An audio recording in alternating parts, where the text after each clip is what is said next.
Good morning students. आप सबका हार्दिक स्वागत है एमएमडी विधि गर्ल्स कॉलेज ऑनलाइन क्लासेस में। मैं Jitendra Kumar Sharma, subject English, lecturer of MMD Vidhi girls college.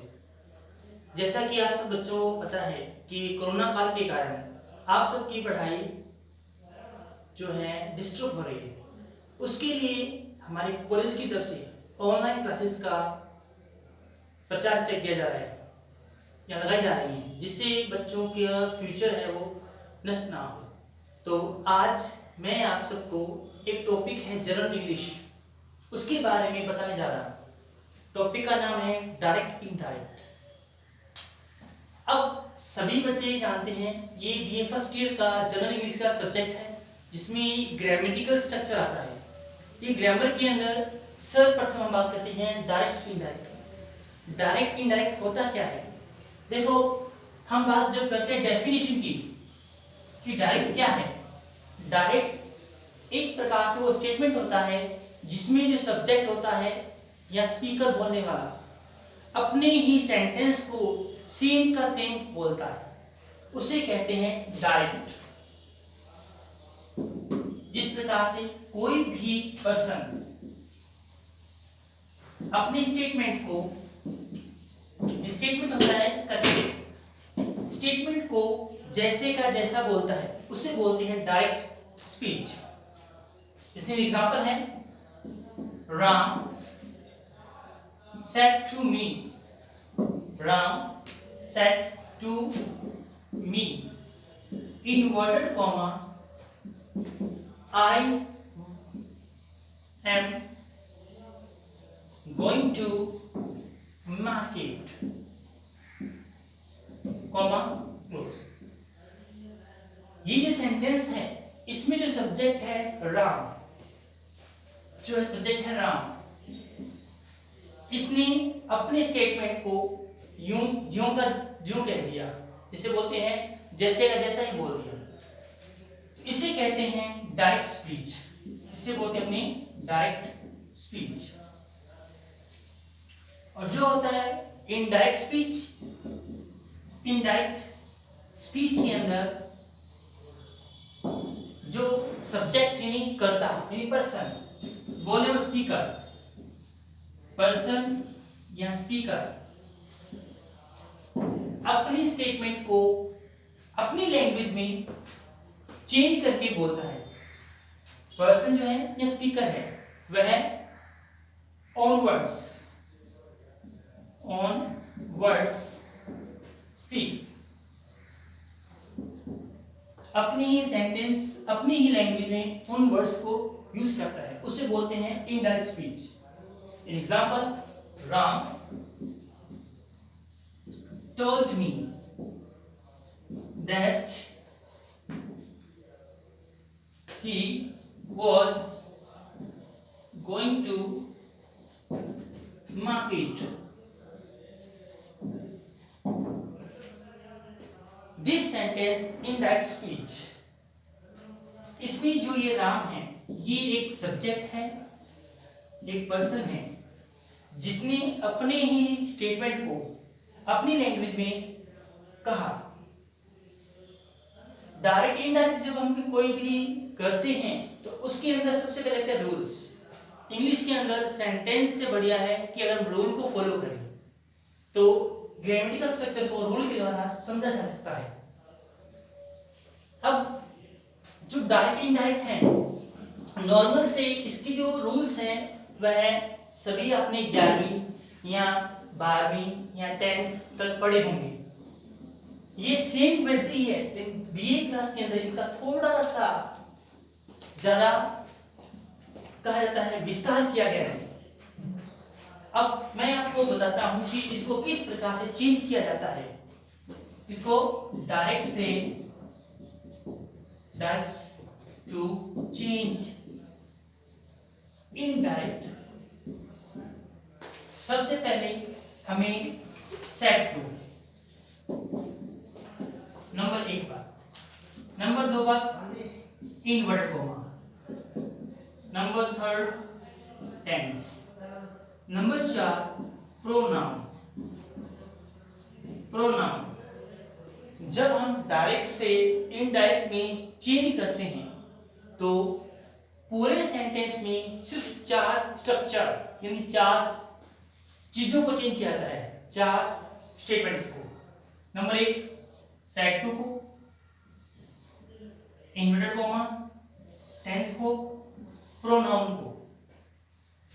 Number 1 बात, सब प्रथम बात करते हैं, अगर सेंटेंस अपना सिंपल हो, सिंपल सेंटेंस हो तो सेट टू को टोल्ड में चेंज करते हैं। क्या करते हैं?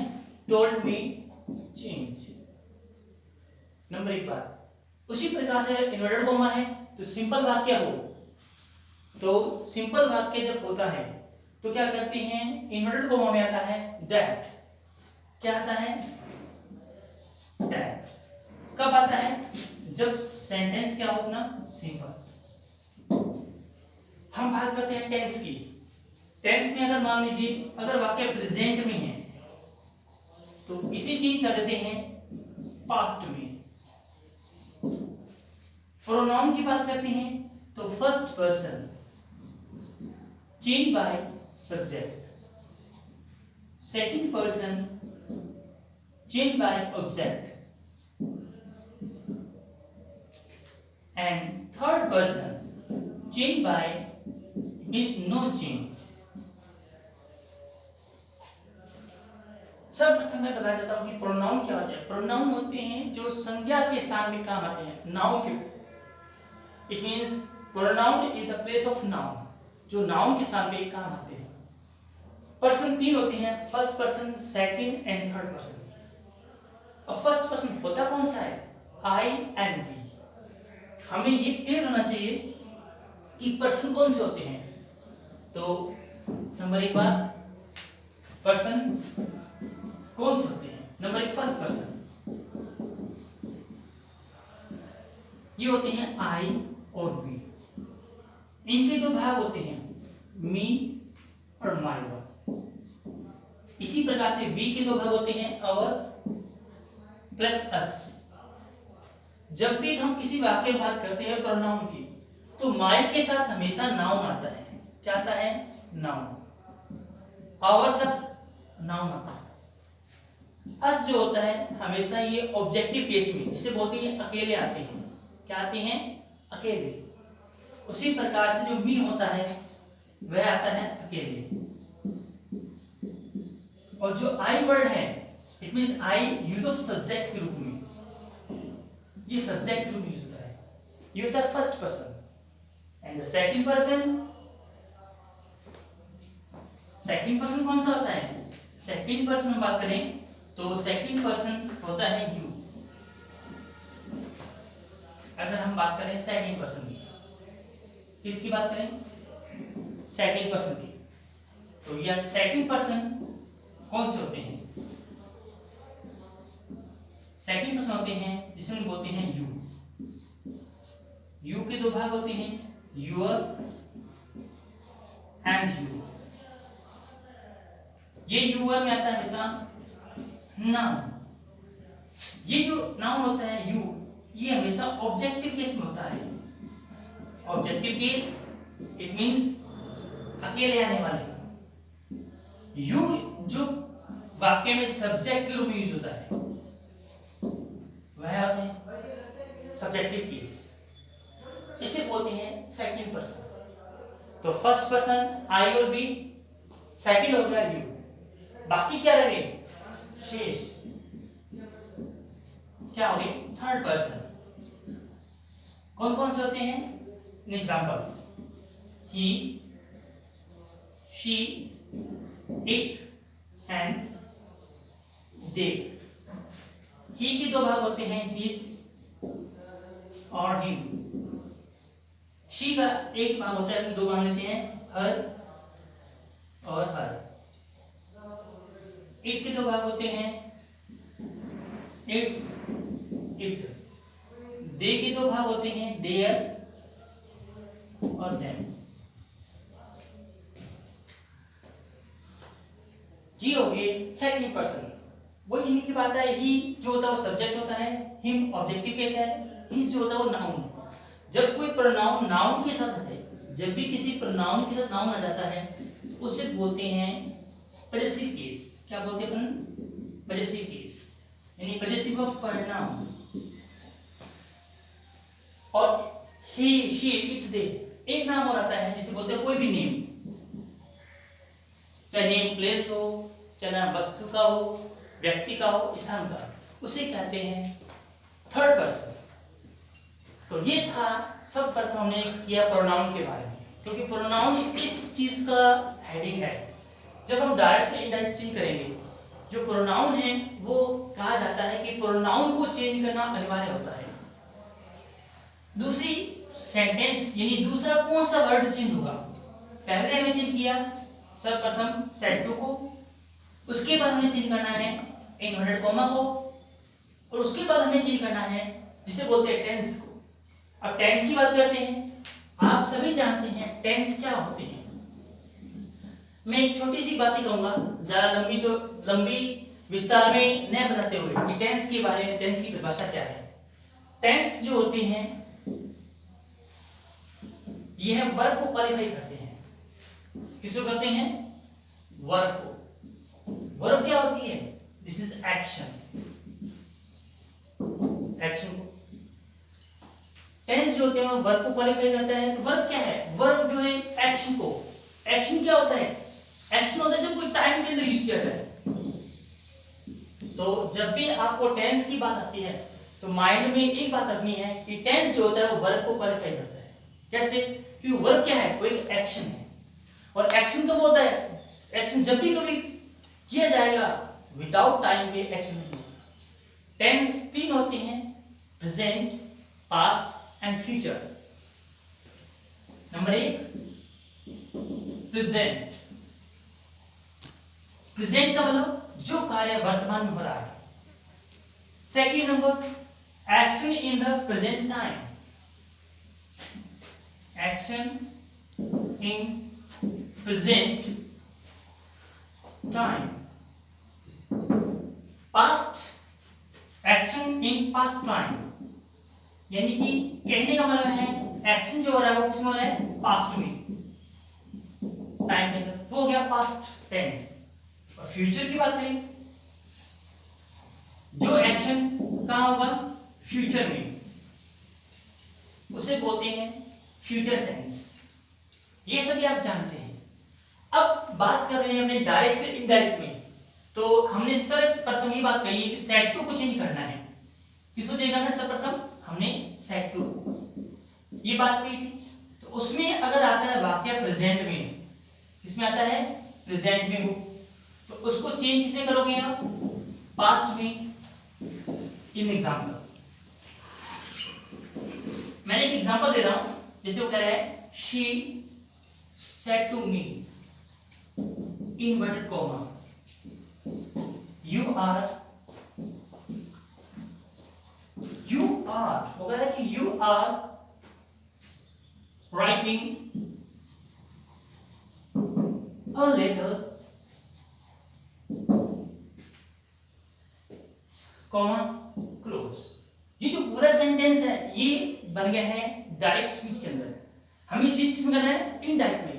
तो हमने आपको बताया है कि जब डायरेक्ट से इनडायरेक्ट में सेंटेंस को चेंज किया जाता है तो पूरे स्ट्रक्चर के अंदर सिर्फ फोर ही चीज, यानी एक तो सेड टू, इन्वर्टेड कॉमा, इसको बोलते हैं प्रोनाउन, ये होता है टेंस, को ही चेंज किया जाता है किसमें? डायरेक्ट से इनडायरेक्ट में। इन एग्जाम्पल, नंबर एक, शी टोल्ड मी, सिंपल वाक्य है तो कॉमा में आएगा दैट। अब आपको बताया प्रोनाउन के बारे में। प्रोनाउन, यू कौन सा पर्सन है? यू है second person, change by subject. अब आपने पूछा उससे कि प्रोनाउन कैसे चेंज होंगे? नंबर एक कंडीशन कि किस प्रकार से होते हैं? अगर तो वाक्य में फर्स्ट पर्सन है तो वो चेंज होगा सब्जेक्ट के अनुसार, और यदि है सेकंड पर्सन तो चेंज होगा किसके अनुसार, ऑब्जेक्ट के अनुसार। तो इस वाक्य में ऑब्जेक्ट क्या है, इस सेंटेंस में ऑब्जेक्ट है me. She told me that I, present का पास कर दो, I was writing a letter. Then clear? Structure number first clear.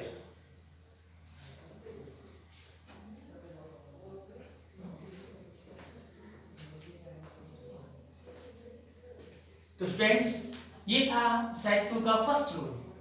कौन सा? सेट 2 को हमने किसने चेंज किया है, सिंपल वाक्य में। कब किया? जब सिंपल वाक्य होता है तो सेट 2 को चेंज करना है टोल्ड मी। अब बात करते हैं नेक्स्ट की। वाक्य तो सिंपल ही होगा लेकिन टेंस चेंज होगा। क्या होगा? Tense change. किस प्रकार से होगा वो देखिए। मैं आपको थोड़ा सा स्ट्रक्चर पूरा क्लियर करता हूं टेंस के बारे में कि कैसे कैसे चीजें चेंज होंगी। अगर तो वाक्य प्रेजेंट में है, इसे पास्ट में करना है।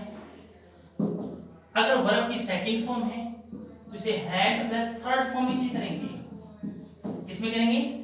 वर्ब की सेकंड फॉर्म हो तो हैड प्लस थर्ड फॉर्म में। और अगर मान लीजिए यहां वाज या वर हो, वाज या वर है, तो क्या करेंगे? Had been.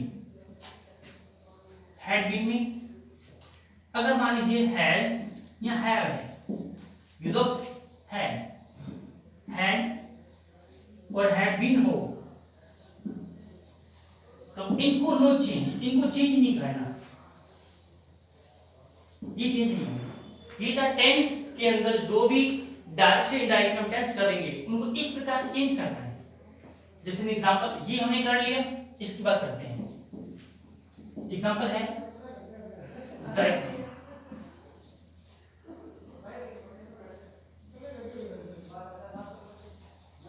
She said to me in inverted comma, you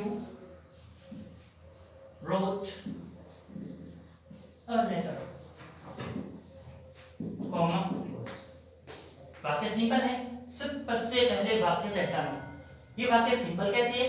ना तो इसके पीछे ना इंटरोगेटिव है, नंबर एक बात, ना ही ये इंपरेटिव है, और ना ही इसमें कोई ऑर्डर एडवाइस है।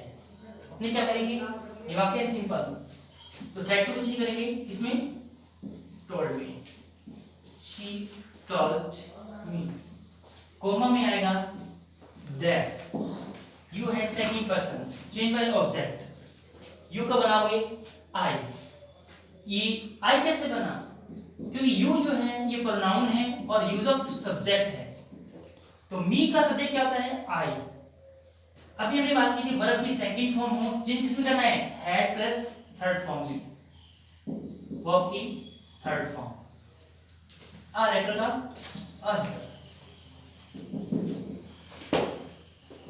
अब देखो